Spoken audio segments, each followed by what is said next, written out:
आज के टाइम में अगर हमें जरा सा बुखार होता है हम एंटीबायोटिक्स लेते हैं, काफ होती है हम एंटीबायोटिक्स लेते हैं और जुकाम होता है हम एंटीबायोटिक्स लेते हैं। क्या आप जानते हैं ये आदत फ्यूचर में इन एंटीबायोटिक्स को बिल्कुल यूजलेस बना सकती है।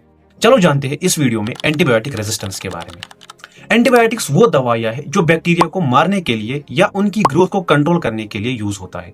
लेकिन जब हम यही एंटीबायोटिक्स गलत तरीके से यूज करते हैं एक प्रॉब्लम क्रिएट होती है जिसको बोलते हैं हम एंटीबायोटिक रेजिस्टेंस। अब सवाल आता है ये एंटीबायोटिक रेजिस्टेंस होती क्या है।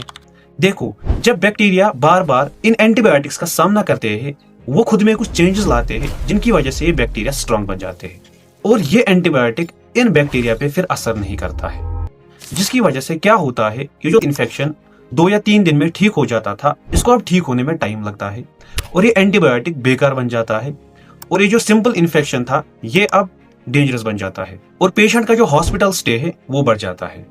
अब कौन कौन से आदतें हैं जिसकी वजह से एंटीबायोटिक रेजिस्टेंस बढ़ती है। इसके बहुत सारे रीजन है, जैसे कि डॉक्टर के सलाह के बिना एंटीबायोटिक्स लेना, हर बुखार या जुकाम में एंटीबायोटिक लेना, पूरी डोज ना लेना। सपोज आपको इन्फेक्शन हुआ है, आप डॉक्टर के पास गए, उसने 5 दिन के लिए एंटीबायोटिक्स दी, लेकिन आप क्या करते हो, आप 2 दिन खाते हो, आपको लगता है मैं ठीक हो चुका हूं और आप फिर ये एंटीबायोटिक लेना छोड़ देते हो और अपनी बची हुई एंटीबायोटिक किसी और को देना।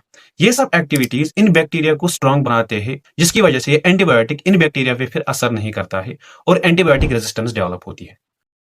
अब हम क्या कर सकते हैं, इस एंटीबायोटिक रेजिस्टेंस से कैसे बच सकते हैं या इस एंटीबायोटिक रेजिस्टेंस को हम कम कैसे कर सकते हैं। हमेशा एंटीबायोटिक डॉक्टर के सलाह पे ले लो।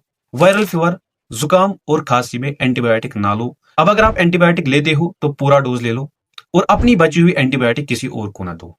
आपको ये जानना जरूरी है एंटीबायोटिक्स खाली बैक्टीरिया के खिलाफ यूज होते हैं, ये वायरल इन्फेक्शन के खिलाफ यूज नहीं होते हैं। इसलिए वायरल इन्फेक्शन जैसे कि वायरल फीवर, कॉमन कोल्ड, इन जैसे हेल्थ इश्यूज में आप एंटीबायोटिक्स ना लो।